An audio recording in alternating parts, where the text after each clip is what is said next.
I'm Joseph, And I'm Nick. and this is Fish Jelly. That's true. That's correct. That's the most correct thing we'll say today. How are you? I'm awake. How are you? I'm awake because I'm full of coffee and sugar and no water. Okay.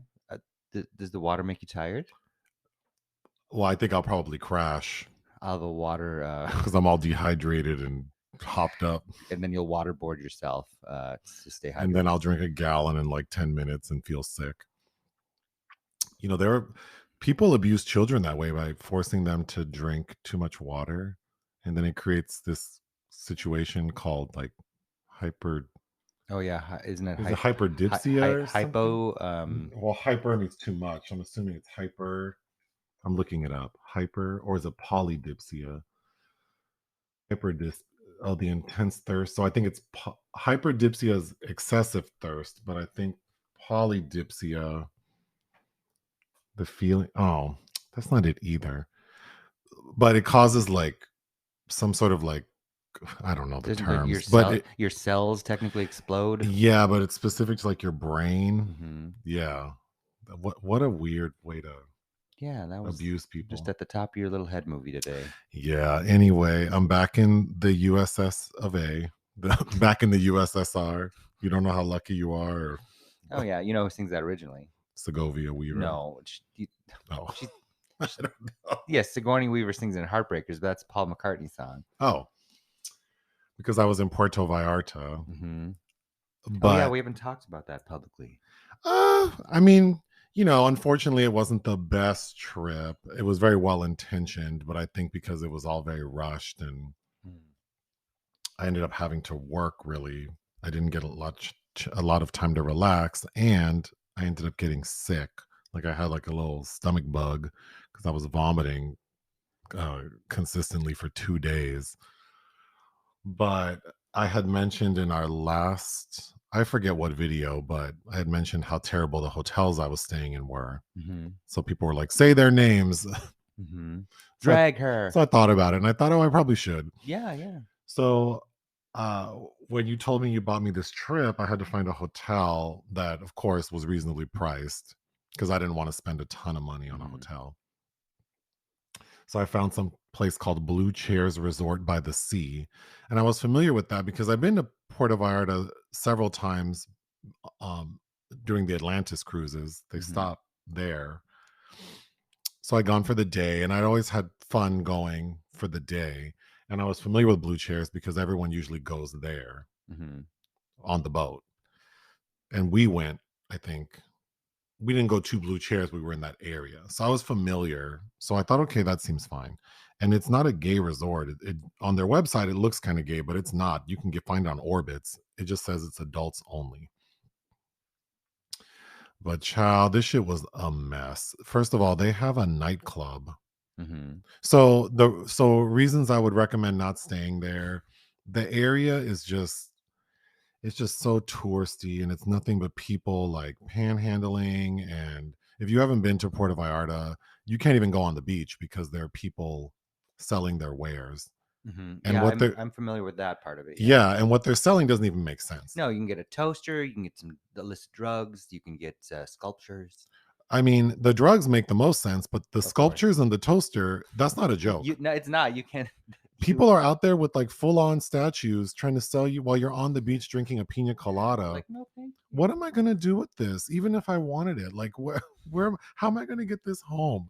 But I'll give you my address. Send it there. oh God, it's so annoying. And it's the local, I don't want to take away from like local business or whatever, but this is just ridiculous. Like it doesn't make sense that the city allows that because it makes Puerto Vallarta not a very desirable like beach destination unless you go to like the areas where it's more You go private. to the private beach. Yeah. But it's just like, yeah, going just to go on to the beach in Puerto Vallarta, like the regular ass public beach, is not very appealing. But anyway, but it is right on the ocean. Hmm. So I mean, I only did it one day for like an hour, and it was annoying That tracks. Hmm. because I can get to it, but the service in PV is not great. Like just generally, like I ate at like 20 different restaurants and went to like 2 different bars, and service is not great. Well, I mean, because it takes forever. It takes forever and consistently, universally, across the board. No one, not a single server was interested in giving me my bill. And then once they give it to me, they are not interested in taking payment. I just don't Yep. understand why No, you want me sitting here for an hour and a half. but that's most of the places I've been in Europe are exact same way. Don't go sit and eat if you are on a time crunch Oh my God. because you Maybe will. as an American, like maybe I'm just accustomed to people wanting me in and out. Yes, there's that But too.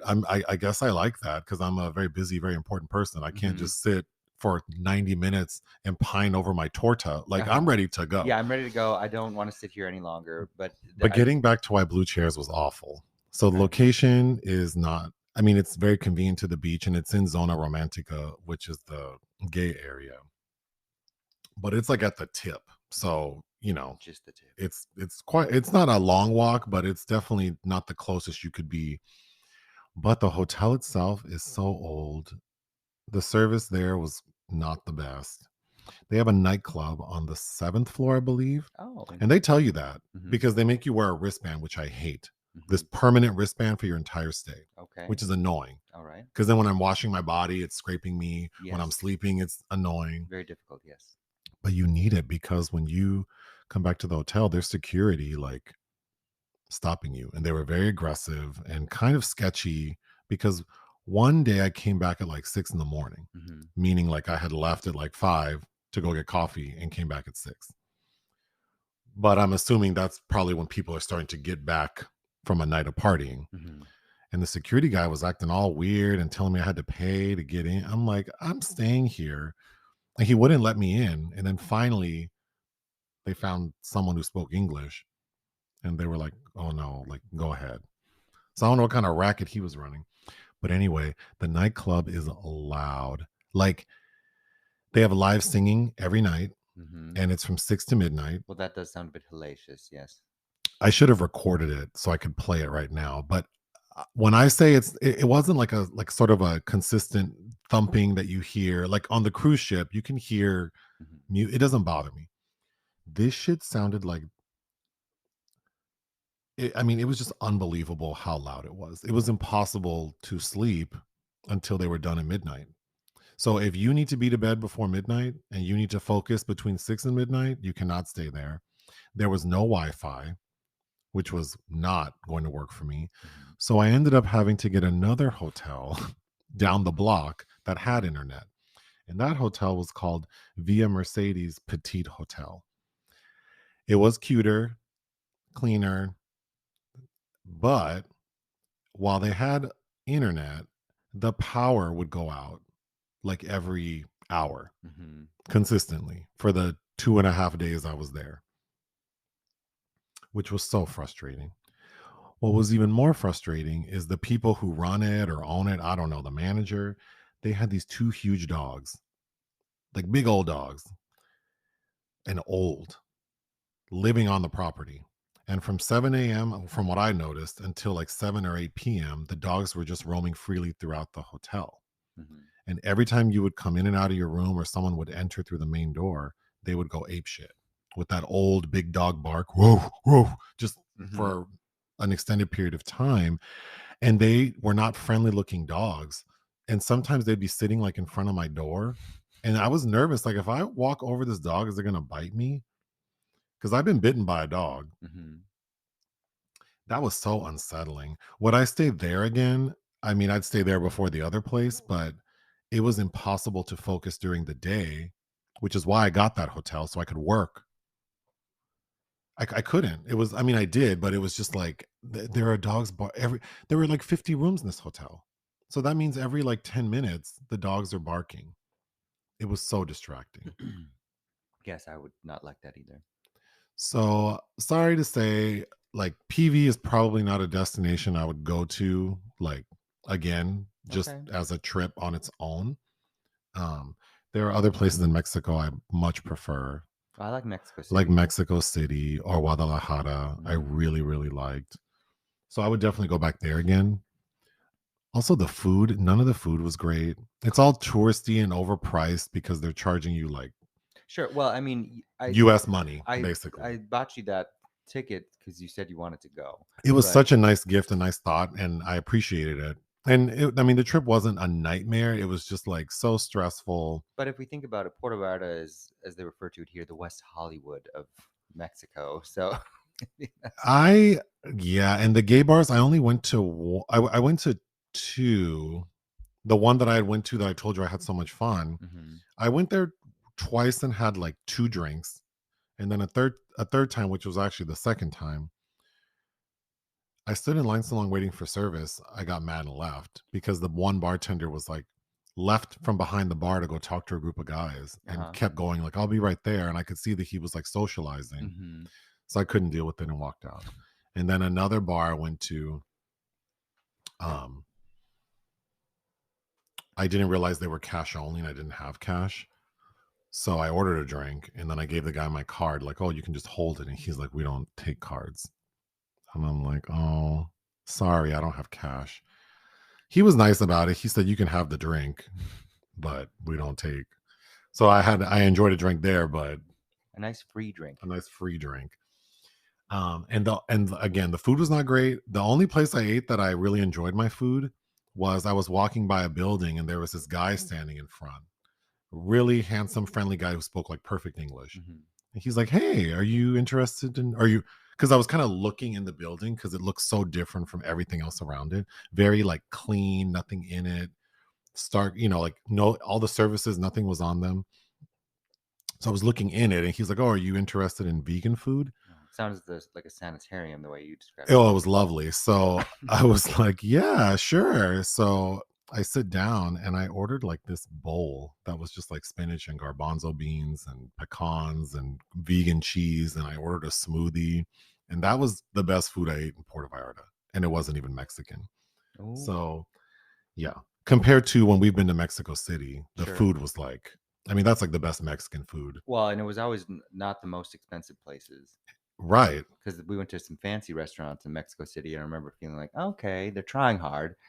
But they were nice restaurants Yeah, and of the course, prices were very of reasonable. course. But I mean, the taste of the But the food. food we ate at the more mom and pop places, Mm-hmm. I mean, was like exquisite. Nothing I ate, and I had Mexican food many times in Puerto Vallarta. None of it was.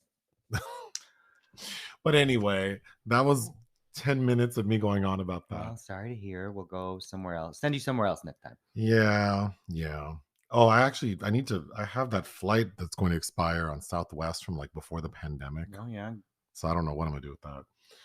But let's move on to, you were asked about the Andrea Riseborough situation. So that's the actor who was nominated for the movie To Leslie. Which I still have to watch. And then people are talking about the nomination being revoked. So I was reading about it because I'm thinking like, well, aren't all the Academy members basically like industry people? So you mean to tell me that none of these industry people are reaching out to their other industry people friends to like, But it's not in public. It's not well, so I was trying to read like what about this is so like different, that Instagram because I thing? see we live in LA, like in Hollywood basically. Like I mean, we see all of the for your consideration. So I was trying to understand, what does she do that's so different? So I was reading that what she did that is making this a little more problematic is that she posted on her Instagram a review from Richard Roper, something he wrote in the Chicago Sun-Times. Mm-hmm. And it basically, I'm just going to read the first part of what he wrote that she reposted. As much as I admired Blanchett's work in Tar, my favorite performance by a woman this year was delivered by the chameleon-like Andrea Riseborough in director Michael Morris's searing drama, blah, blah, blah. So that's the problem. She posted something, and according to uh, the Academy, Oscar, whatever committee rules, you cannot make reference to other nominees. Yes. Mm-hmm. So that's where she effed up. Okay. Which I don't know if that seems totally egregious to me, but I mean, rules are rules, and if if you're participating in this thing, you're supposed to know the rules, and you broke it, so it is what it is. But I still am rolling my eyes, like you can't tell me that all of these people don't reach out to friends and campaign internally. To me, this feels like Martha Stewart getting arrested for, I think there's something fishy, insider trading. I think that they know something fishy happened, but this is the only evidence that they can muster that kind of violates a rule, because I've heard it compared to the show rag Dash Lou. There was an ad back for the campaign for House of Sand and Fog in 2003 or 4. But I'm not super interested in this lady or what's happening, but I did want to go over, I was reading about some Rescinded. Yeah. None of them for acting, though. That's why, I mean, not that I don't care about the other categories, but I had never heard of another acting nomination be rescinded, because that technically hasn't happened yet. Well, so I was reading about some. So apparently Charlie Chaplin, The sorry. Circus, I was thinking Tracy Chapman in my head.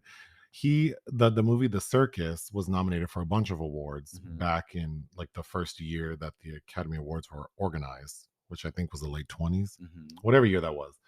The year Wings won. It was nominated for Best Picture, Best Writer, Best Director, and then he got a bunch of nominations. So they revoked all of his individual nominations and just gave him like an honorary award so that the movie wouldn't sweep all the awards.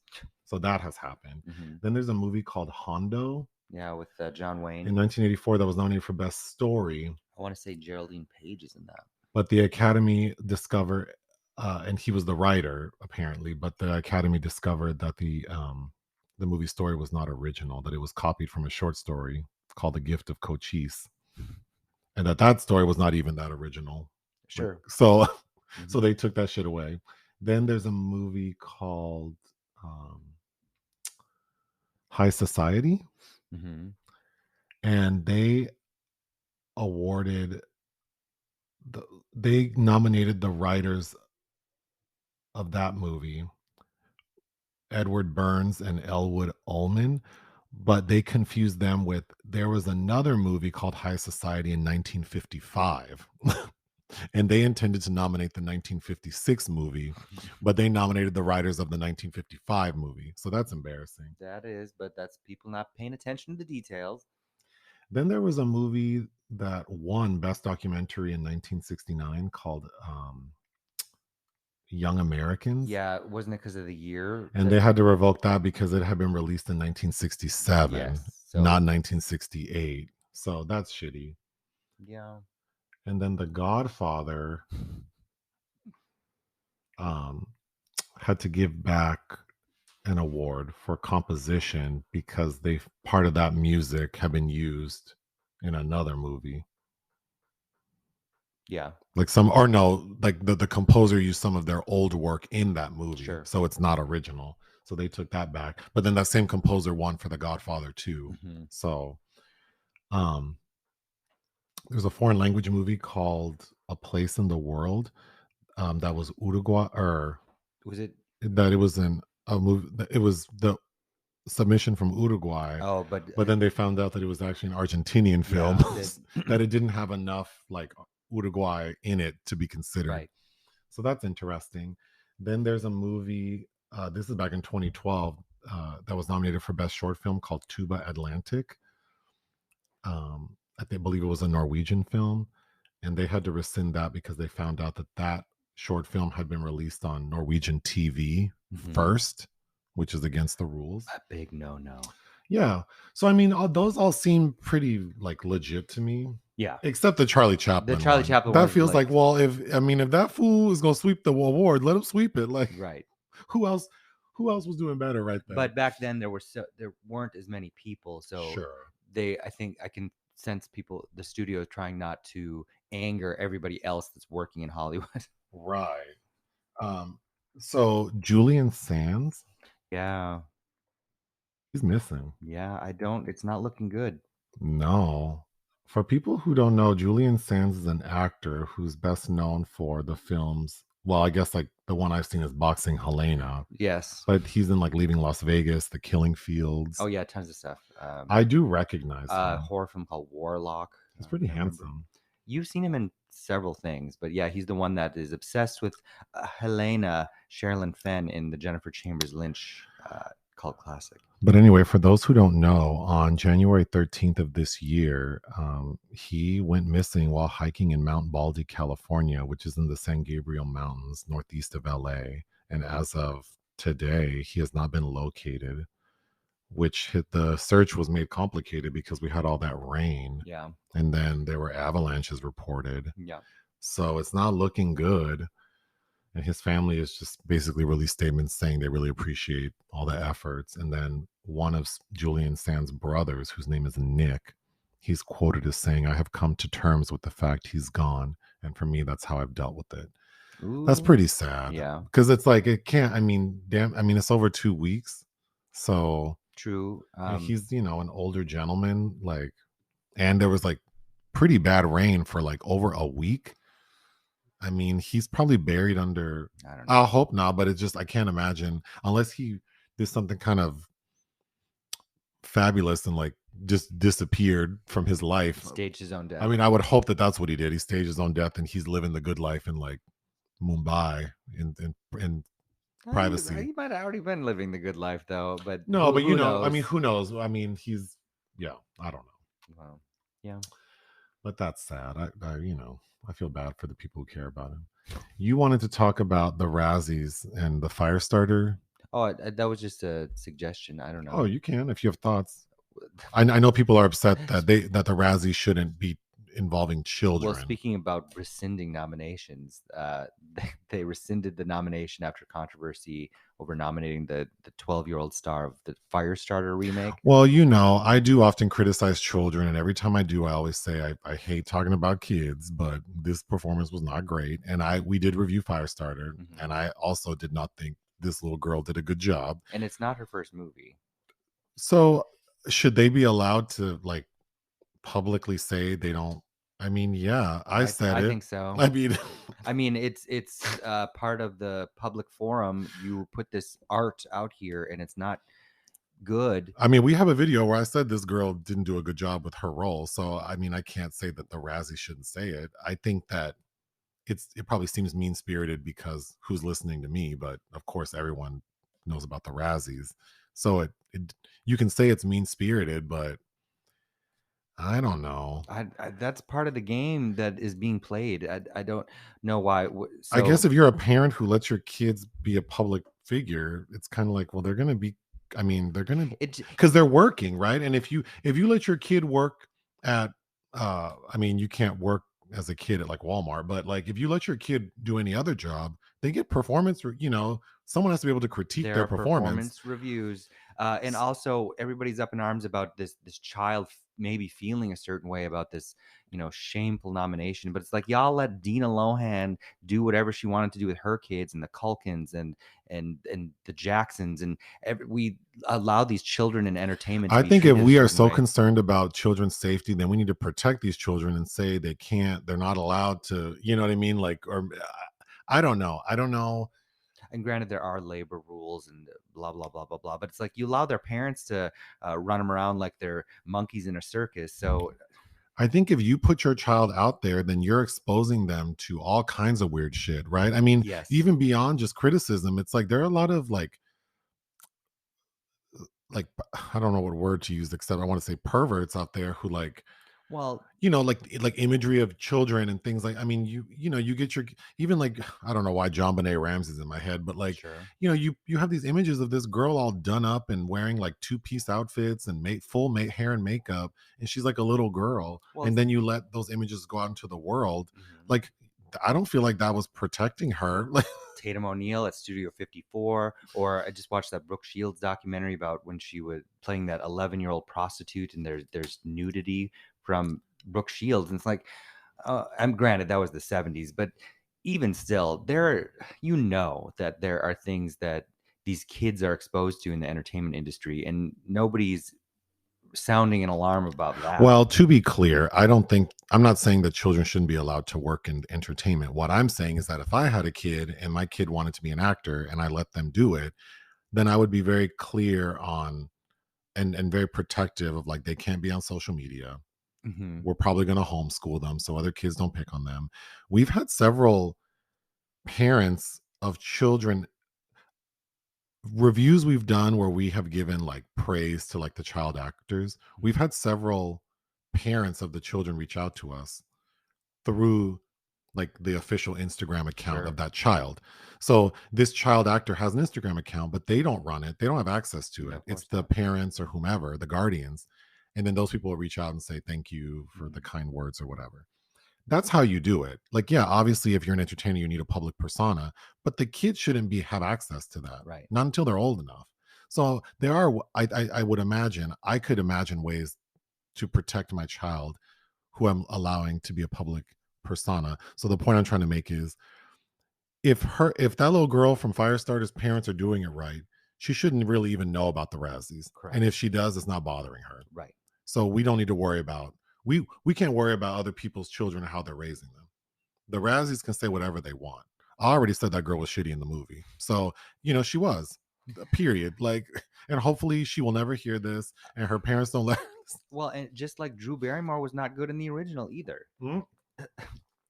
Can we take a break? Sure. The last thing you want to hear when you need your auto insurance most is, "Thank you for calling. Please listen to your list of 46 possible service options." which is why when you choose USAA Auto Insurance, you'll get great service that is easy and reliable. 24/7 online service for claims, access to roadside assistance, and more, all at the touch of a button. Start getting the service you deserve. Get a quote today. Ability to receive a quote depends on membership eligibility. Membership eligibility and product restrictions apply and are subject to change. USAA means United Services Automobile Association and its affiliate, San Antonio, Texas. Okay. So no more Madonna biopic, which we kind of talked about before, but I was reading that, well, because, originally it was said that because now she's doing the world tour, she's not going to do the biopic.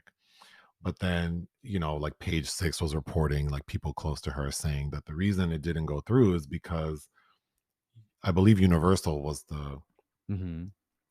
they wanted something sort of like pop and light. They wanted like a fun, light pop movie about Madonna.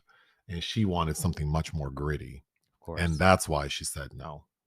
Like that she'll focus on the tour. And then when she comes back, she wants to find a film studio that will let her make her grittier story. Someone will finance that. And that she wanted to focus more on sort of what it was like being a woman in the industry. And, so good for her. After I read that, I was thinking, I bet the script is focusing on when she first moved to New York and all the shit she had to go through to sort of get her first hit. But the problem with that story is that movie would not include any of her big songs. So if I were an executive, I'd be like, well, that's not the movie I want. Like, people like Madonna for the hits. That's why you're going on a global tour called Celebration, where you're doing all your number one songs. But then you want to give me a movie where we hear that little shitty band you were in before you were Madonna. No one wants to hear that. I want to hear Vogue, Cherish, Like a Prayer. I want to hear all those songs. Sure. Material Girl. I want to have a reproduction of that. So she probably left the studio feeling like, you are giving us zero opportunity to capitalize on your immense, very successful catalog. Sure, and I'd imagine that there are probably a lot of elements about her rise to fame that aren't unlike, say, what the movie Blonde might feel like.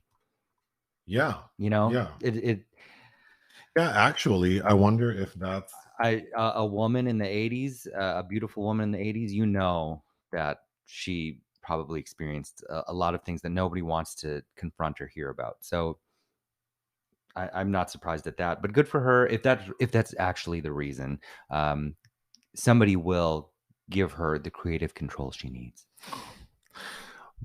Just something that popped into my mind, because do you recall who Nadya Suleman is? But that name is familiar. She was Octomom. Oh yeah. Her kids, just the 8, because she has 14 kids, but the 8, the octuplets, they just turned 14. Wow. Like a week ago, I think. Yeah, because that was like 2009. But doesn't it feel so much longer ago that happened? It does. Because that means that she had these kids and you and I were together. Yeah. I feel like I was in college when that happened. No. So I don't know how. And that lady's only like 47. Yeah. I thought she would. Wow. Time. In regards to this subject, time feels so weird, because I for sure thought that lady was in her 60s now. And that I remember her when I was like working in the casino, which would have been like 20 years ago. No, I remember her from, I was out of college for sure. And wow. Anyway, yeah, that I just wanted to bring that up because I for sure thought that these kids would have been much older.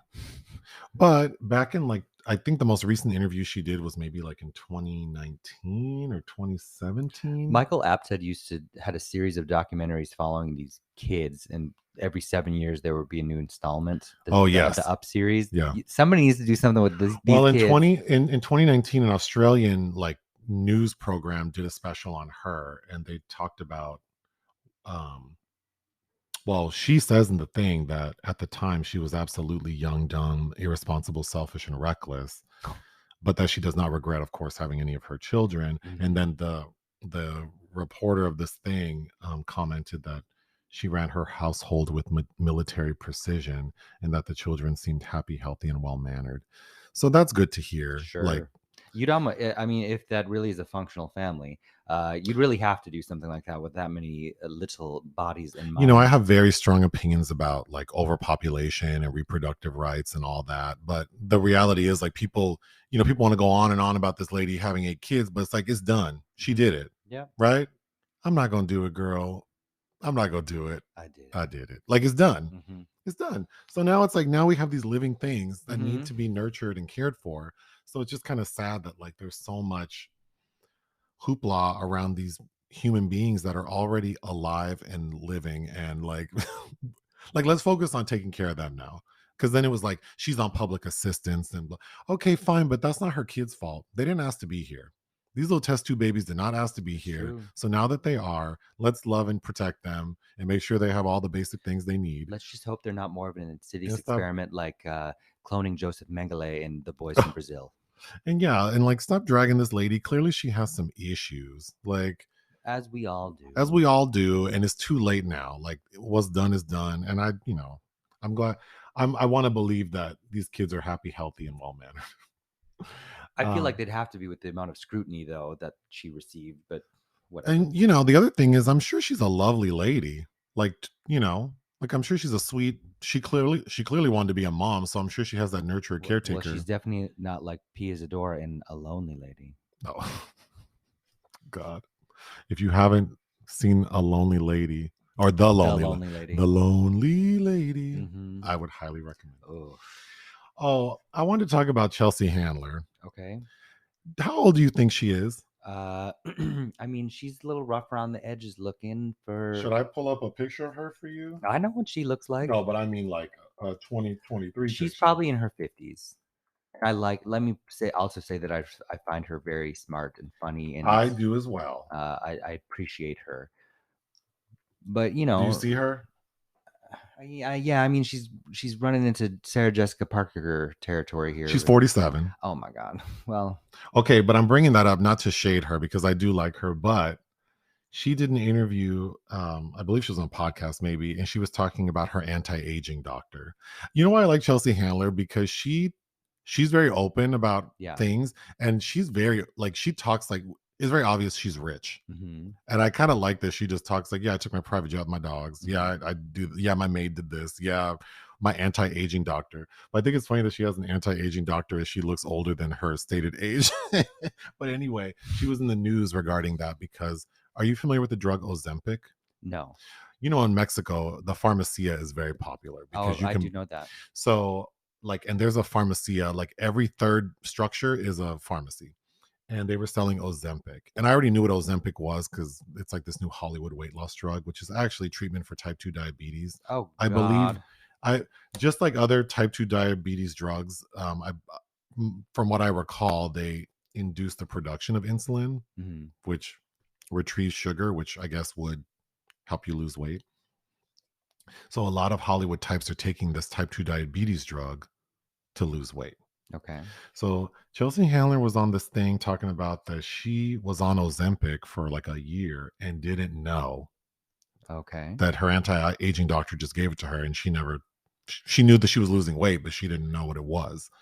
But here's the real gag. Ozempic is not a pill. It's an injection. Okay. So I feel like you were letting people inject you with shit and you didn't know what it was. Oh, I believe it. What the fuck did you, like, for real? But then I thought maybe that is true because she was on another show, like a Fallon or a Kimmel or something. And this bitch said that it wasn't until 7 years ago, so she was 40, mm-hmm. when she was on a trip to Africa with her sister on a goddamn elephant or something, that she realized that the sun and the moon are two different things. She thought they were the same. Okay. All right. Well, So I'm thinking, okay, if this lady didn't know the sun and the moon are two different things, she made it seem like she thought that, like, as the earth spins, how the sun shines on the, like, yeah, we see the moon because of the sun shining on it, but because that's something else, bitch. But yeah. Okay. yeah. What's her highest level of education? But Okay. then she does seem so smart. So I don't know. I still really enjoy her. Well, you can be smart without having a formal education. I just think that's a lady who is talking about her anti-aging doctor who looks 10 years older than her stated age didn't know that the drug that was being injected into her, that they shouldn't even know what it was, let alone that it was this sort of trendy drug that's meant for people with type 2 diabetes. To me, that was funny. Lastly, before we get into film topics, there's this TikToker named Chris Olsen. I don't know who he is. I looked up his picture. He reminds me of Pete Wentz. He looks like that to me. Sure. Anyway, people were making fun of him because he made a TikTok saying that we need to end STI stigma, because he was saying like he had chlamydia 3 times, and he brought that up to say like the nurse who helped him, he goes to her regularly to get tested. He must be on PrEP. So he knows her, and she was trying to set him up with her son. So he was talking about that because she's like, well, I can't break HIPAA violations, so I can't tell him about you, but I can tell you about him and give you his name. And if you want to look him up on Instagram, maybe you can DM him, blah, blah, blah. And then he said, we need to end STI stigma. And then, of course, everyone's like, I can't believe he said that. But then I was thinking about it, and I thought, no, I think that's good, but not just because I think gay men talk about STIs more openly. Like, people will just say in conversation, like, oh yeah, I had chlamydia. If you're having casual sex in the gay community, you are guaranteed to get something. You need to get tested regularly. You need to know your status. You need to protect yourself. And we need to make people feel like they can say it. Like, yes. So because then people don't say it, and then they're just spreading it. They're spreading it, but then, you know, there's a whole trend where people don't want to be confronted with that, or they don't like. There are a lot of behaviors that are. But the unseemly, reason I brought it up is because I in talking, I have a lot of experience talking to women, like one-on-one, doing hair. And the sense I get is that a lot of women aren't as aware of like their sexual health and sexual health options. And partially, I think because women aren't, the stigma is that you don't want to be considered like promiscuous. And so even if you are out here having a lot of casual sex, you're not going to tell anyone. And certainly like getting tested regularly for STIs, especially if you're in a relationship. Because I remember once asking a lady, like, has she been tested? And she was so offended. Like, well, no, I have a boyfriend. And it's like, still get tested. You don't know. And I remember having a conversation with her, like, because I was just explaining to her, like, a lot of these men are out here having sex, and in LA prior to the pandemic, and this is for all of the ladies out who are listening to us, I suppose, like, there are places, and I'm not trying to, Tyler Perry once was like, I remember he got attention because in one of his shows, and I was at the show, he was like, oh, ladies, like, if you want to know if your man is cheating on you, this is the one thing you need to do. Like, this is the one thing you check. And then he's like, no, I'm not going to say it. And, so then it was like, why would you tell every man's secret? And it's like, oh God. But I feel like there are a lot of men out here who identify as straight and who have girlfriends, wives, children with these women who are having sex with men, not just having affairs with other women. They're having sex with men. And there are, especially in bigger cities, there are places men could go, especially before the pandemic, because many of them closed down during the pandemic, like sex clubs, bathhouses. There are cruising areas that are known where men can go and pay $20 and go inside this building. Oh, you can go to a place for free. And you can go for free and have sex with other men, and it's nothing. Like, it's like, and they like that because it's nothing. Like, it's like 10 minutes. It's like literally on their lunch break they can go.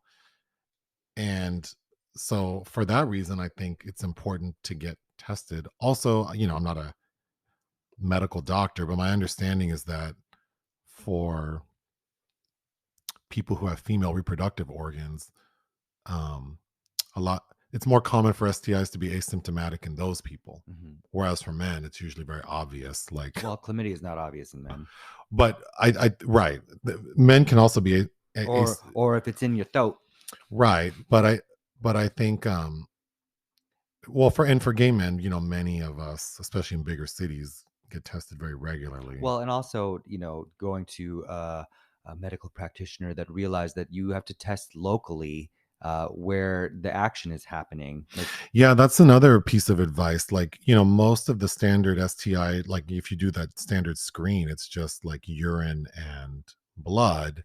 But sometimes you need to have your throat swab, urethra swabbed, your throat anus swabbed, and your anus, rectum well, swabbed. urethra is usually just a urine sample, But they will swab your urethra. oh, I've never had that. You've never had that? No.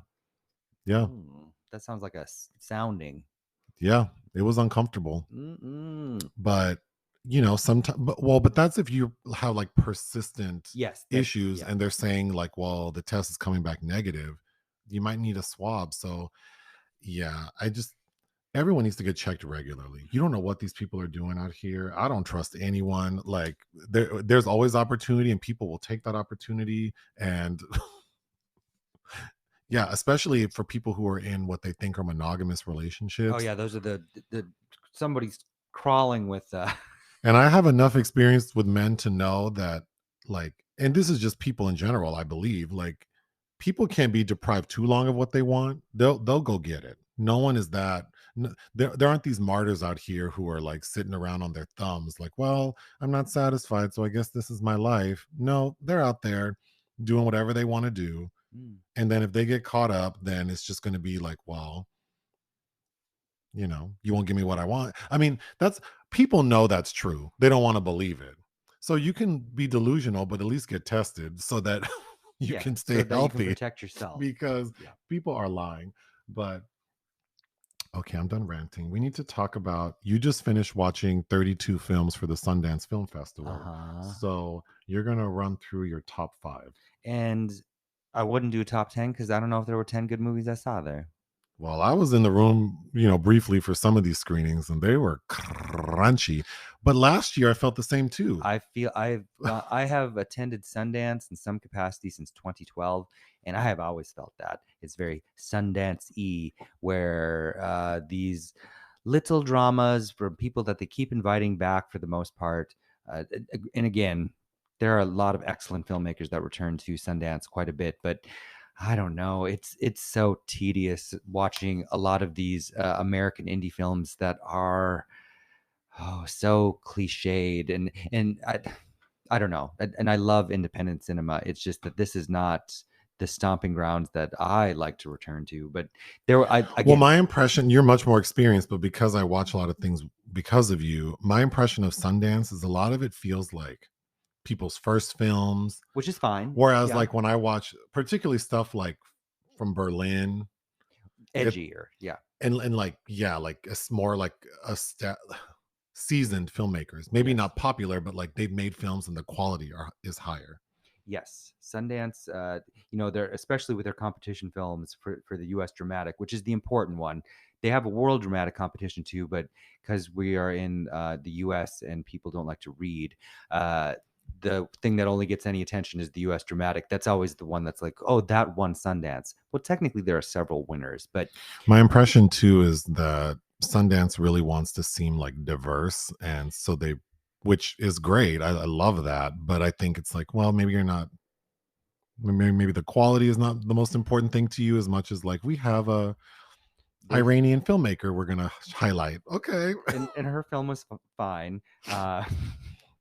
But yes, I think I wasn't trying to shade that particular film, but I was just trying to think of an example. The Persian version, which had a lot of things I did like in it too. But yes, that is that. It seems to be it's ruled by this sort of political correctness that I also see the Toronto International Film Festival doing, quite a bit and trying to avoid any potential scandal in their selection. It's like, oh, that's also neutered. But yeah, that said, I saw some excellent things. I saw something surprising I never see out of a Sundance film.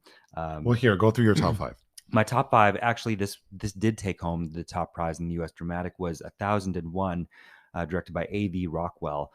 And it's about a woman in New York in the early 90s and who's released from Rikers Island and kidnaps her son and builds a life with him, but of course can never tell him that his real identity, and it hobbles him as he becomes a young adult. And the mother's played by Tiana Taylor, and I really liked her performance. And I felt so bad because I was talking about the movie ahead of time, thinking like, oh, I got to watch this Tiana Taylor movie where she plays a bad mom. She's not playing a bad mom. She's doing something, but based on the description of it, I'm like, oh, this is going to be like the Black Sherry Baby.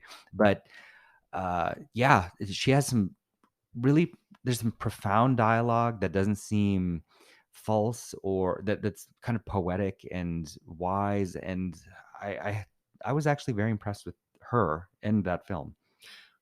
Keep going. Cat Person, directed by Susanna Fogel, who I've seen her previous work. I'm forgetting, with Gillian Jacobs. I'm forgetting the name. Life Partners, was that? Anyway, she's directing this one solo. It was part of the premiere section. It's about a young woman played by Amelia Jones, who is in another film at the festival, Fairyland, about playing a young woman dealing with her gay dad in 70s San Francisco. But anyway, it's about this woman that works at a movie theater, and this older gentleman romances her, and it's kind of about the energy you put out there, and it's about how you make people feel and fooling them, and then she kind of ghosts this guy and it goes haywire. But it went in directions that I thought were going to be cliched, but were absolutely not. So I actually was very impressed with that, and the lead actor, Amelia Jones. Keep going. Passages, the new Ira Sachs film, who I interviewed at my first Sundance for Keep the Lights On, but he is usually an excellent filmmaker, and I was very happy with this. Franz Rogowski plays a film director who's in a long-term relationship with Ben Whishaw, and he meets Adele Exarchopoulos and begins an affair with her and leaves Ben Whishaw. And then she gets pregnant, and then it becomes too real for him, and he tries to go back to Ben Whishaw, who's kind of moved on with this other man. It's very messy, and of course, he kind of ends up, the gamble is he loses by being this selfish person, loses both lovers. But I like Franz Rogowski. I do too. He's very he's got this sweetness about him. If you're out there, I'd love to have coffee with you. Okay, well, he might be in Berlin. He's got films there. Oh, well, maybe I'll see you in Berlin. I'd have coffee with you too. And I don't think he's gay, but he's played a homosexual a couple times. And then this is the film that I was very surprised at, especially because I was so irritated with it as it began. Rotting in the Sun, the new Sebastian Silva film, where he's playing himself as this depressed man who's fantasizing about going to Mexico to buy this dog poison to kill himself. What is it called, and where can you get it? Well, you know where to get it. We were just talking about things you can get in Mexico pharmacies. I need to make a mental note. Keep going. Oh God. Anyway, he's playing a version of himself, this depressed filmmaker, and he goes to this gay nude beach and runs and saves Jordan Firstman from drowning, who's also playing himself, who was just in the film You People. He has a small role in that as well. Oh, that's right. Yes. And I'm not that familiar with Jordan Firstman, but all I could say is this is a very he must be a fun person, because to put himself out there like that, if you're not familiar with him, you might think he'd be one of the most top 10 obnoxious people in the world. But he's playing this viciously gay stereotype kind of a social media influencer who's completely narcissistic. I would like to watch that. But I don't want to, since this isn't us spoiling anything, but I can't wait for you to see this film. And there are things that about kind of how gays are when they get together and are so frivolous, and the behaviors that happen. Yeah. And also starring the woman, I'm forgetting her name, that was headlined Sebastian Silva's The Maid, who is not playing a version of herself, but I found very satisfying in this. And then my favorite film was actually William Oldroyd's Eileen. And previously he directed Lady Macbeth with Florence Pugh. This stars Anne Hathaway and oh God, what's her name?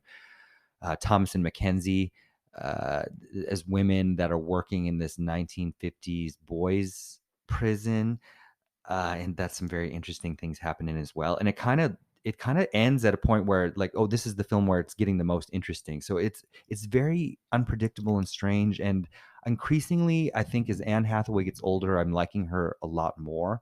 Yeah, I don't know. I just found this highly enjoyable. Do you think you can get through your Berlin top 5 most anticipated in 5 minutes? Sure. Okay, so please continue. I think everybody's a little bit disappointed. You know, anytime there's not a lot of Hollywood or American presence at the Berlin Film Festival, everybody's like up in arms about it. But I think that's great and fine because that's where you have interesting discoveries. But of the notable names to me that I'm interested in, João Canijo, a Portuguese filmmaker, who I actually interviewed him back in 2012 at the AFI Film Festival for Blood of My Blood. He has 2 films that are apparently corresponding versions of each other or something of that nature, Bad Living and Living Bad. One is playing in the competition and the one is playing in the also competitive sidebar encounters. So I love shit like that. But it sounds very interesting, revolving around women and working this or owning this hotel.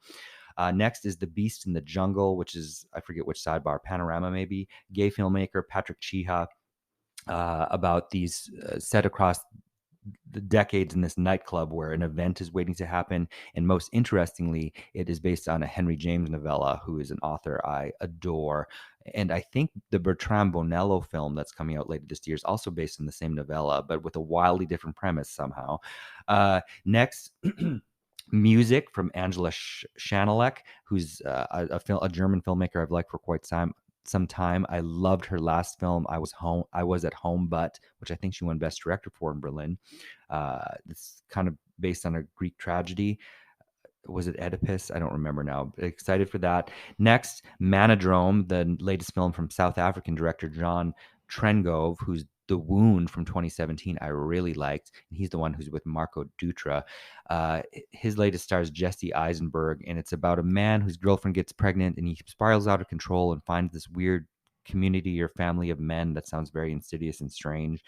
Can't wait for that. That's in the competition. And my most anticipated is from the New Berlin School filmmaker Christian Petzold, who made a gay film called A Fire, which I can't wait to see. Of Petzold's films, I love everything he did with Nina Haas, but oh God, Barbara Phoenix, which are films you need to see that I haven't showed you yet. You did see his last film, Undina, with Franz Rogowski. Okay, since you did such a good job, we can fit in a question someone sent about the movie Close, which we reviewed. It's about the 2 boys like who seem like they have a gay relationship. We never find out, but then the one kills himself because he's been rejected by the other. Okay, someone asked, like, how could the parents have not warned the children about the expectation society would place on them and maybe prepare them for that? And I thought that was a good question. That is something that's missing from the movie. I thought you addressed it a little bit by saying the one's parents are just so busy that with their family business, and then the other one, the mom, seems like she works a lot. So I mean, I guess as a parent, I feel like I'm doing the best I can. Like, I love my child, I'm creating a safe space for them, I'm trying to provide for my family. You know, it's asking a lot to then be like, you know what I mean? And then I can imagine if like you're living in this world where you're happy for your kid and you're doing the best you can, I can imagine not focusing on the negativity and letting that slip on by. I think it's also not wanting a certain period to end of childhood innocence for the parents as well. Yeah. Because once they have to have that talk with them, like, look, we think you might be gay and that's okay. You know, they might not be ready to confront that either, or maybe they're just accepting of it. And it stirred up, you know, that particular scenario stirred up memories of my own like junior high experience where I had a friend like that who is straight and has kids now, but we had a very close, intimate relationship. And neither of our parents could tell. And like mine were horrified by it. And his were the open ones. The Emile Duquesne mother was like that. And was like a safe space. Like they were actually, because things were really bad with my parents for a while, and they were actually making moves to adopt me if I wanted to go forward with a movement like that. And I think they could tell that I loved their son, but nobody had a conversation with me like that. Cause I think that parents, depending on where they are, rural France, they don't know how to do that. Oh God. Yeah, that's true. Well, we need to take another break. Okay, there is something in the sorry to this man section, because God. when for the You People video, I commented that like Lauren London's character is sort of made to seem like she's from the ghetto, but I don't understand why the parents, like Jonah Hill's parents, like people didn't like that I said, well, she's pretty and smart, so I don't know why they felt so disarmed by her. And I think people took that as me trying to say like she can't be ghetto because she's pretty and smart. And so I definitely don't want anyone to think that's what I was implying. In fact, so that's like if people thought that's what I was saying, I'd want to correct that, because that is absolutely not. Also, I grew up in South Central Los Angeles, and I'm the epitome of glamour and sophistication. So You sure are. you can a rose can grow out of the concrete. But anyway, no, what I was trying to say is that because we also see, Eddie Murphy and Nia Long's characters are very put together people. Mm-hmm. We see Eddie Murphy driving an S-Class Mercedes, Mm-hmm. like $100,000 car. So I was very confused. Like, why is the movie saying that they're from like Inglewood and then he's from West LA, when it looks like Nia and Eddie look like money in the movie? Mm-hmm. He's driving a super expensive car.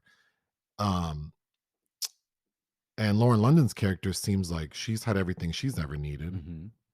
So I think what I was trying to say is that it seems so confusing that Jonah Hill's parents are meeting this very put together young lady, and they still seem uncomfortable with her, Mm-hmm. which I kind of felt like I related to that version of her character, which there were also a lot of comments about how people didn't like that she was so fair skinned, which I also agree with. I really wish she would have been a darker skinned Black woman. Sure. She's mixed race, but but it would have made more sense. I think it doesn't make sense because the script seems written for based on comments Eddie Murphy is making in that movie for somebody that is darker skinned. Yeah. And I think just as someone who is biracial, and I think people often, I've been told many, many times, like, oh, you don't seem Black.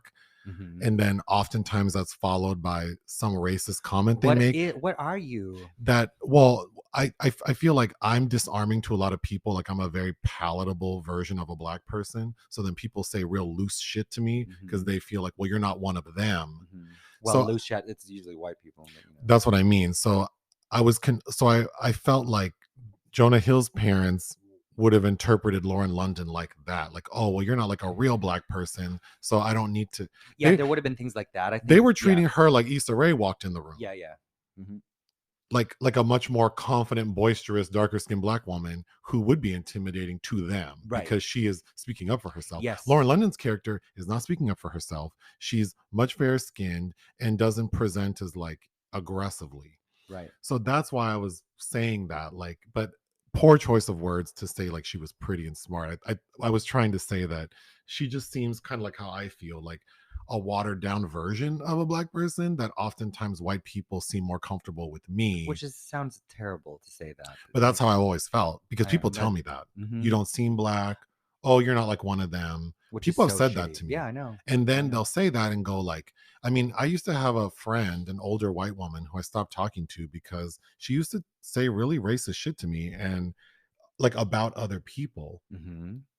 And then one day, because she used to ride the bus, and she was talking about like an experience on the bus with people who were being loud, and she was so flustered, and she's like, and then these Black bitches, and I'm like, what? And she's like, well, you know how they are. And it's like, what? Shelley Winters and Cleopatra Jones. I was like, well, I feel like, I wish I regret not taking the time to sort of school her on why. But you were young too, and I was younger, yeah. I think and that was in Minnesota. I was in my 20s, so, but that's not an excuse. I mean, I really regret not. I'm not trying to say I should have got her together, but I should have, explained to her why. Not only is that a really unfair statement to make, but also like you're misinterpreting who I am as a person Yeah. because Yeah. I am not cool with this shit. And, you know, we could have had a very, I think, productive conversation. And what I notice is a lot of white people that surround themselves with people of color that aren't confronting them with that try to use those people of color as evidence, like, see, they accept me for saying these things. Which I also feel like that I feel like I'm often like a tool or an accessory for some people. You become something in their that makes them that you're complicit in their racism. But that's probably why I don't have a lot of friends, because a lot of people say crazy shit. Because people do come at me kind of sideways, and then when they realize that I am nowadays, like now that I'm older, like if you say something crazy, I'm definitely gonna respond to it. So I feel like people get put off by me very quickly. Yes. Well, nobody wants to be. It's like, nobody wants to be corrected or feel like they made a faux pas. But No, and it's not about me walking around trying to correct people, but yeah, you have to get over yourself. We're all in ignorance about something. We are. I just think that, when it comes to, matters relating to the movie, like You People, like this interracial relationship between a Black woman and a white man, a white Jewish man. And another point I wanted to make, because I saw one of the comments about, like, isn't it also about them being Muslim and the other family being Jewish, and how that is kind of compounding the situation. And that's true. But both of these children haven't divorced themselves from the religion of their parents, but clearly aren't strictly adhering to it. That actually could have, I mentioned in the video that would have been interesting, because Julia Louis-Dreyfus's character does make a comment about the minister Louis Farrakhan and some of the comments he made about Jewish people. And I thought, like, oh yeah, this is provocative, like let's get into this, and then they just drop it. They do, yeah. So, but anyway, that's all I wanted to mention. Okay, films released we didn't cover, something called Cairo Conspiracy.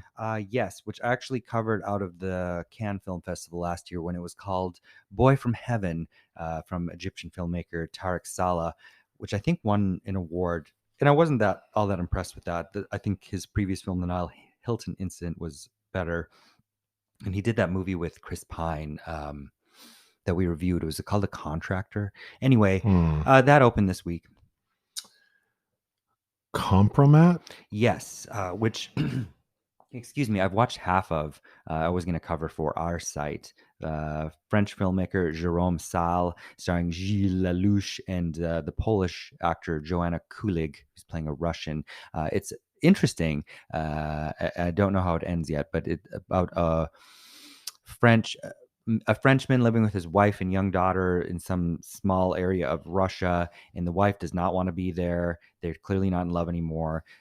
Suddenly he's arrested and accused of molesting his daughter, with his wife going back to France. And we learn that a compromat has been put out against him, which is this compromising his situation. Life Upside Down. Cecilia Miniucci directed this movie, which sounds like a COVID film about a couple having to confront themselves, which I'm not interested in watching again another version of. But Bob Odenkirk, who I do like, and Radha Mitchell and Danny Houston, I'll star in it. That came out on Friday.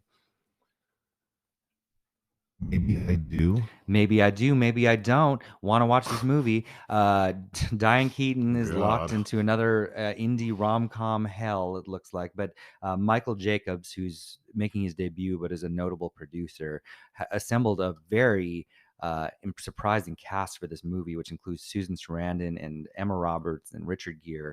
And I don't really know what it's about, but a look at the poster made me feel like I didn't want to make time for it when I had so many other films to watch.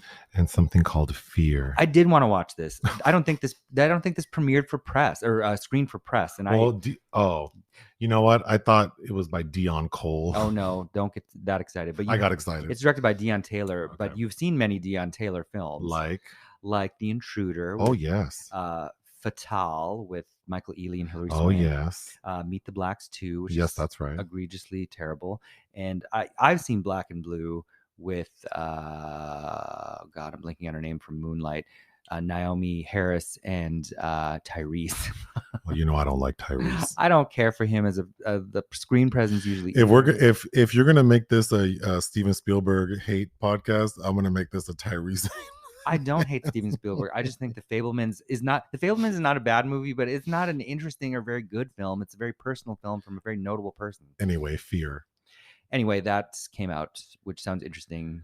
Okay, well, it's been a very busy week, but we did watch one movie for fun, which I wish we would have made like the secret movie, because I think I may love this film. I think it's pretty good. Okay, I'm talking about the 1993 American erotic thriller written and directed by Nicholas Kazan called Dream Lover. Mm-hmm. Come Rescue Me, Mariah Carey. Actually, I think the song Dream Lover came out in, it might have been 95. Okay. But anyway, this movie, we were up, it was my bedtime, but it was a little too early to go to bed, because usually if I go to bed, like if I try to go to bed around 10, Nick is like, I can tell he doesn't want me to go to bed that early. You can. So usually I'd be like, well, you can put on something, and I'll probably fall asleep during it, which I normally do. Yes. And you put this shit on, and it's riveting. I was surprised because I bypassed this film so many times thinking, oh, I already know what this is going to be. It stars James Spader, your sister's crush. Yeah. Who I don't quite get. I don't either. And a woman named Madchen Amick, who is stunning. She's stunning. You know her though from Sleepwalkers. I don't remember her, but she is stunning. She is, and Twin Peaks. And her first name means girl, her last name means friend. Girlfriend. This lady, she's beautiful. Yeah. I mean, there isn't a single thing about her that I would say like. It was just so like watching her on screen is like, damn. I mean, he calls her riveting in the film, and it's like she is. The basic story is we meet James Spader, and he's like this rich architect, and he's like going through his divorce proceedings from this Nicole Kidman lookalike. And we find out that he has a history of like domestic abuse. Like he has slapped her. He says he just pushed her in the face. Like, boy, that's not okay either. And he's like, but you just cheated on me, so how else am I supposed to? So you deserved it. But anyway, he literally bumps into how are you saying her name? Madchen Amick. Am I saying that wrong? No, I just couldn't figure out how to say it. He bumps into her at like an art gallery showing and spills wine on her, and she goes off like excessively. And then the next scene is he bumps into her at a grocery store, and she is sweet as pie. And they go on like a little date. Then the next time he sees her, she's acting all depressed. So she's already like exhibiting signs of a crazy 1990s erotic thriller lady. There are so many red flags by the time he goes there. And then the reason she's all downtrodden is because she's like, I really, really like you. They get married. We fast forward like 2 years. They have a kid. Basically, he finds out that the first gag, which is not that difficult to predict, is that she's not who she says she is. No. She's created this persona, but really she's from this small town in Texas, and her parents are like, I don't like to use the word. How would you describe her parents? Rednecks. Yeah. So, but then the extra gag is not only is she lying about her identity, which he was able to get past, but she sought him out. She had seen him like 5 years prior to meeting him and set her sights on him because she wanted to marry a rich man, take his money, and move on. She's a psychopath. Yeah. She ends up getting him committed by pretending. Well, he did punch her in the face. Well, she just gives him enough rope to hang himself with. Yeah. She tells him like, I've been cheating on you. And she leaves this devious game with all these clues that it's so fun to watch. And then she all culminates with her like, yeah, I've been sleeping with this man and he dicks me down so much better than you. And all those bruises. Yeah, he knows how to work me. And then James Spader gets so mad, he punches the shit out of her. I screamed at the screen. You have never seen, well, I don't know. There's that movie with Jonah Hill where he punches that one lady. It's the lady who's in the movie The Drop. The really funny lady who always plays the same kind of character. Jillian Bell? Yes. Oh, is it Rough Night? No. There's a movie with her and Jonah Hill, and he punches her. And I immediately thought of that because it's rare you see a man hit a woman like this. Like he cold-cocked her. I mean, he punched the shit out of her. He punched this beautiful face. Like, and she's so, I mean, not that you should, it's okay to punch ugly bitches. It's okay to punch, but it's just like, Jesus. Anyway, he hits her. And she's like, okay. And immediately she gets a smile on her face. And you see her drop a chair and like she tips over a chair. And immediately I knew what she was going to do. She's going to set up the scene like he terrorized her. And sure enough, when he comes back home, her psychiatrist is there with the police. and they commit him. And then she has him committed. Mm-hmm. But I have to ruin the movie. Sure. The extra gag, the thing that sent me into the stratosphere that I think that I love this movie is the end of the movie is James Spader is been committed to like a mental facility. Mm-hmm. And he's only there, we're told, for 180 days. Mm-hmm. And I don't know why he couldn't just sit his ass there for 6 months and be quiet. He devises this plan that since he's been deemed insane and he's lost everything anyway because she's taken all his money, he convinces old girl to come visit him at the insane asylum because he says he gets the message to her that there was one mistake in your plan. Mm-hmm. So of course her arrogant psychopathic ass wants to find out what that was. And the final scene is he's like, bitch, you had me deemed insane.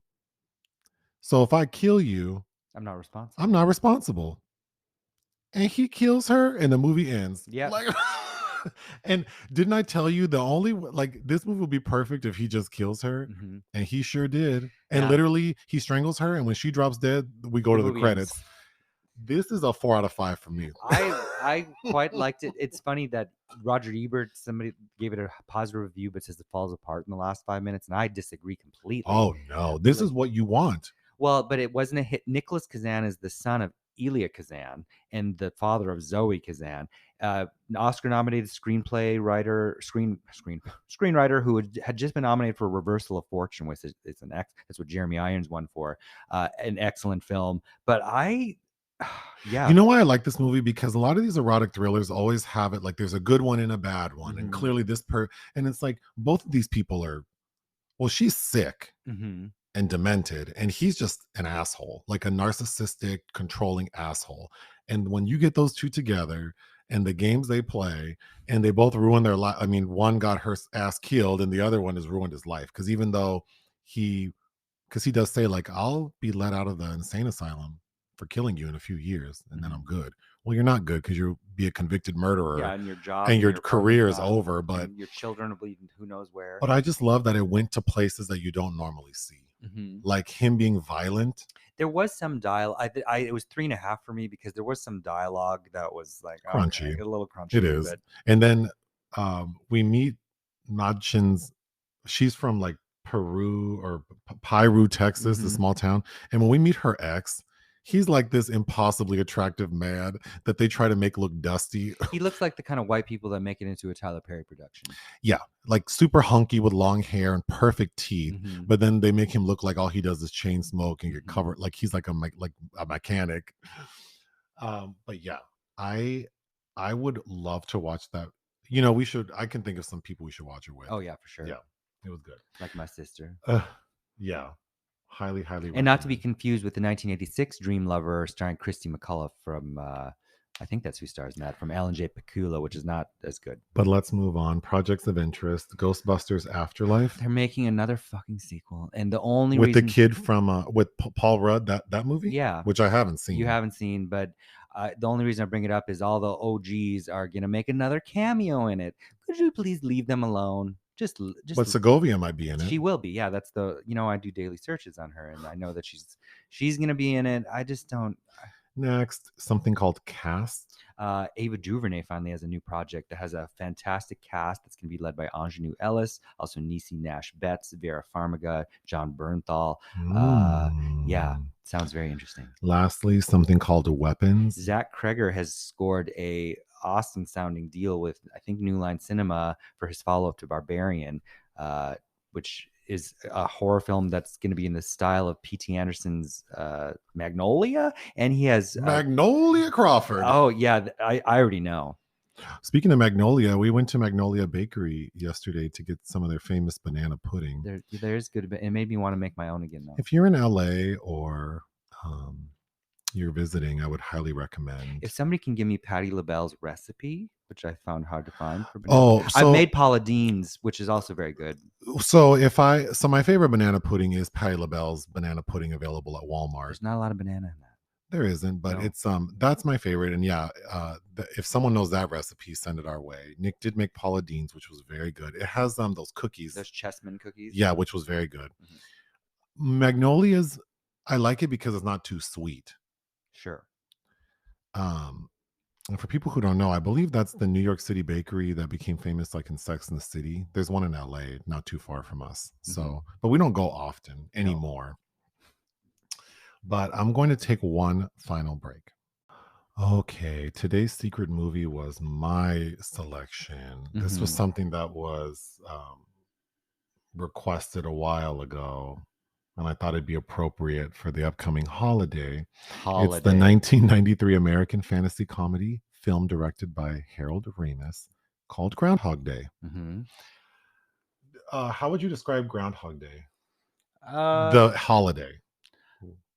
Well, it's not. It's more like a. Oh, it's not a holiday? It's more like a tradition. You don't give a shit about Groundhog Day, but yeah, I guess it's a tradition. But it's basically, it derives from the Pennsylvania Dutch superstition that if a groundhog emerges from its burrow on this day, February 2nd, and sees its shadow due to clear weather, it will retreat to its den and winter will go on for 6 more weeks.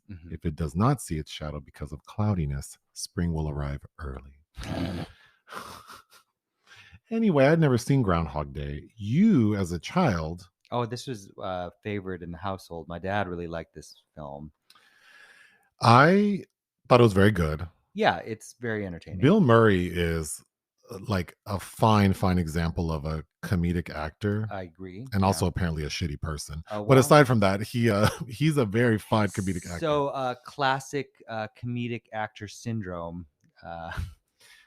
I do think that him as an actor, well, we'll talk about it. But anyway, the basic story is very simple.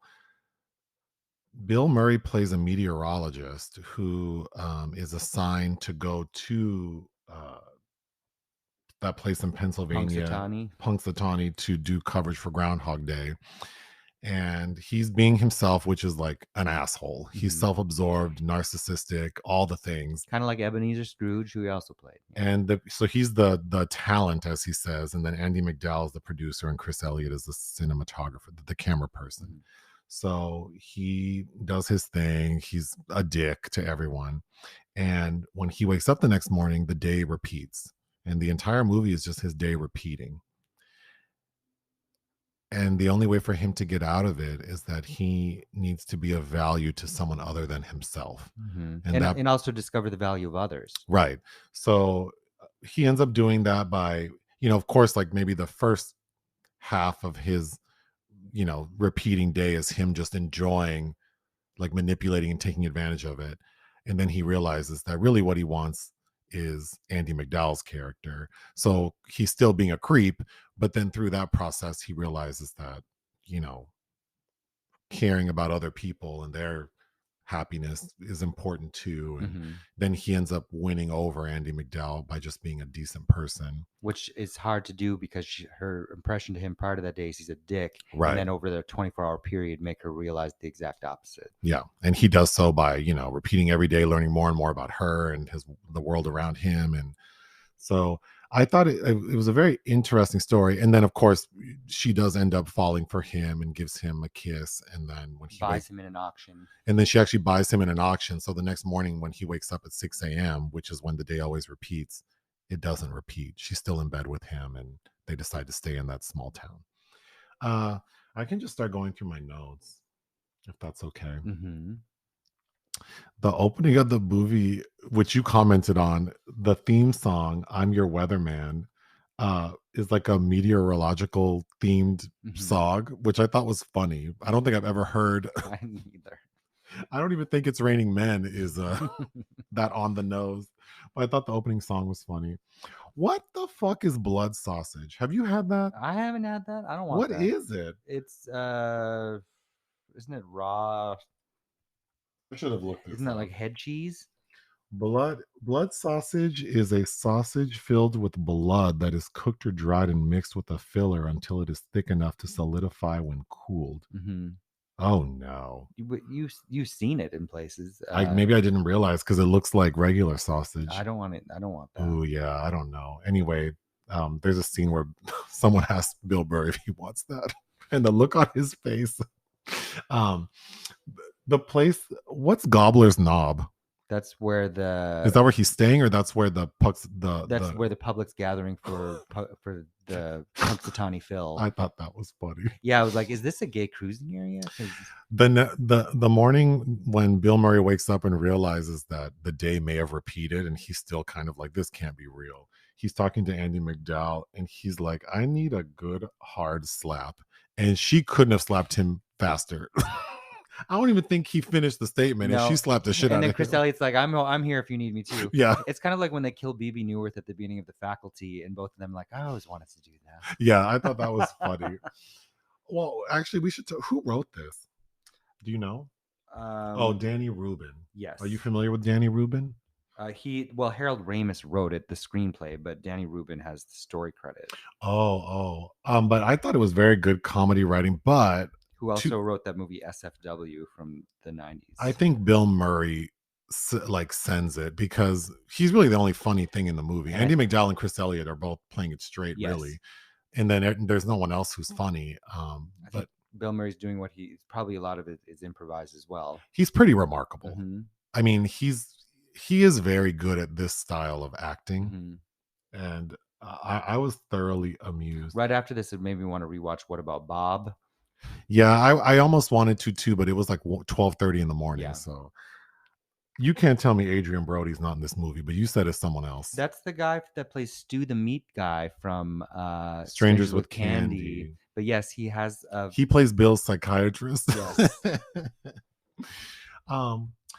So it's an interesting trajectory because initially, of course, he's in shock. And then he spends time sort of playing with the idea. And then inevitably, as you would expect, he gets bored with it. Mm-hmm. And it's during that boredom that he starts doing crazy shit like running from the cops and drunk driving. And at one point, when he's running from the cops, he gets on the railroad track and the cops follow him. Mm-hmm. Do you think the cops would like chase someone on a railroad track? From a small town? That just seems so dumb. It does. When Bill is overeating for the first time at the diner with Andie MacDowell, and she's trying to be like because she's a beautiful woman who clearly takes care of herself, and then Bill Murray looks like hell.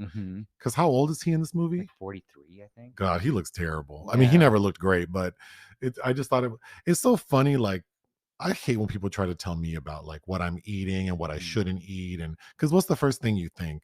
Well, because there are two scenarios.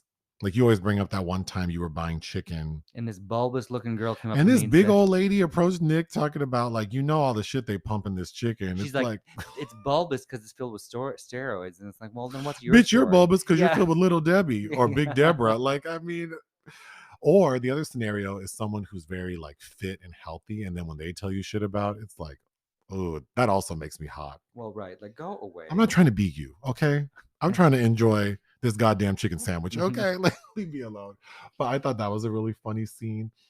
I think the story is interesting to talk about because it is very, I know it's probably like a lot of people liked it as like a fun comedy, but I think it's actually really twisted because we see him manipulating women. Oh, for sure. And clearly it's just for sex. So he's meeting women he finds attractive. And of course, initially they're like, boy, bye. But then he starts asking them questions, learning about them. He knows information about them. And then he uses that to disarm them. And then we don't really see it, but that he's having sex with these women. And I think that's a really creepy underlying sort of thing that's happening in the film. I thought that... So when he first tries... So we see him interact with like a number of women before he tries to get on Andie MacDowell. And they go have a drink. And I really like how it's edited and done because they sit at the bar, they order a drink, and then it's not really going well. And then we restart and he orders the same drink as her, which was a sweet vermouth on the rocks with a twist, which I don't know what the fuck that is. Good. But yeah, we should go order it somewhere. Yeah. So when he orders it and he takes a sip of it, the face he made, I thought that was so funny. It makes me want to watch like a bunch of Bill Murray movies now. He was, I mean, in the 80s and 90s, he was pretty damn good. But again, kind of maybe always the same. But you know what else is insidious about this too is it's suggesting that men have to get something out of their system. Like to get things that they think are owed to them, their experiences that they need to have before they are made to realize like, oh, none of that means anything. But I had to go fuck it up all the time. yeah, I mean, that's another thing about it that's so creepy. But I also think that, talking about, if we're just making a blanket statement about men like him, this character, having no regard for like, this person doesn't want you. Mm-hmm. The reason they're attracted to you now is because you're fooling them. Mm-hmm. And that makes you feel okay. I don't know. Maybe because I haven't never had a difficult time getting what I want. I just think like, I wouldn't want something that I have to like fool Oh someone. God, no. But people do that. They do that because I think they've also never experienced something when something that's genuine feels so much different. I think that people that have to play those kind of games and use those kind of tricks are trying to get a need satisfied that can't be. They feel that can't be met. I'm sure I've genuine, interacted authentic with way. people who weren't satisfied, or I wasn't what they wanted, but that's not my fault, because I Yeah. know I don't feel bad, because like I know I presented myself like me. It's this was me, and I guess you were desperate that day. I don't know why, but that's not my problem. But I'm talking about like people straight up fool people. Yeah, catfishing. Mm-hmm. Right, but I mean, even yeah, basically, but that shit is wild to me. I just lost all my notes. Hold on. Do you want to fill in the gap while I'm trying to figure out what happened? It was shot by John Bailey, who filmed a couple of my favorite Paul Schrader films, like American Gigolo and Mishima, which I made you watch. And so it's also a Ghostbusters reunion because Harold Ramis is directing his co-star from that, Bill Murray. Oh, that's right. Yes. Mm-hmm. And it also made me want to rewatch Multiplicity, which Harold Ramis reunited with Andy McDowell in. We watched that trailer, and I would watch it. Yeah, which I was reminded of that film earlier this week because of Infinity Pool as well. But he did the Analyze This and Analyze That films with De Niro. He did the Bedazzled remake with Brendan Fraser and Elizabeth Hurley. There's a scene where Bill Murray's character runs away with the groundhog. Yes. Like the groundhog is driving a truck, and then you told me that he was bit twice pretty badly. Apparently pretty badly, yeah. And I bet it was that scene. I think so. Well, and he's saying don't drive angry, and I read that Nicolas Cage movie Drive Angry, that's a reference to the line from this movie. But interesting. That groundhogs look creepy. That was creepy because it keeps moving its mouth like it's chewing, and then you can tell that he's trying to hold it up on the steering wheel. And then I bet the times it bit him was like that, because then you see the groundhog kind of going over the steering wheel, and I bet Bill was trying to pull it down, and that thing probably turned around and bit his ass. But yeah, that was creepy. Well, and it's like chattering at him at one point. There's a scene when Bill is driving the truck, it's the same scene. Then he crashes, and Andy McDowell and Chris Elliott see him, and the truck like drives over a cliff, and it hits the bottom, and they go, he might be okay, and then the truck immediately explodes. That kind of comedy works very well for me. Then something else I really connected with is there's a suicide montage. I thought that was really funny, because it's just like there's no hope. And it's so funny. This is rated PG. What? Yeah. Oh, wow.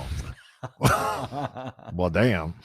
I thought a really good scene is when Andy and Bill are in the diner that he eats in all the time, and he's trying to explain to her that he's a god. Maybe not the god, but he's a god. And she's like, you're not a god. You're not a god, and you're so arrogant. And he's like, no, I think he's like, no, I think I am, because like I can't die and I know everything. And then it's a really great scene where he's basically trying to show her like, I know everything about everyone in this fucking diner and what's going to happen next. And then it's through that she believes him. Well, and he's got a really good line there, I think. Yeah.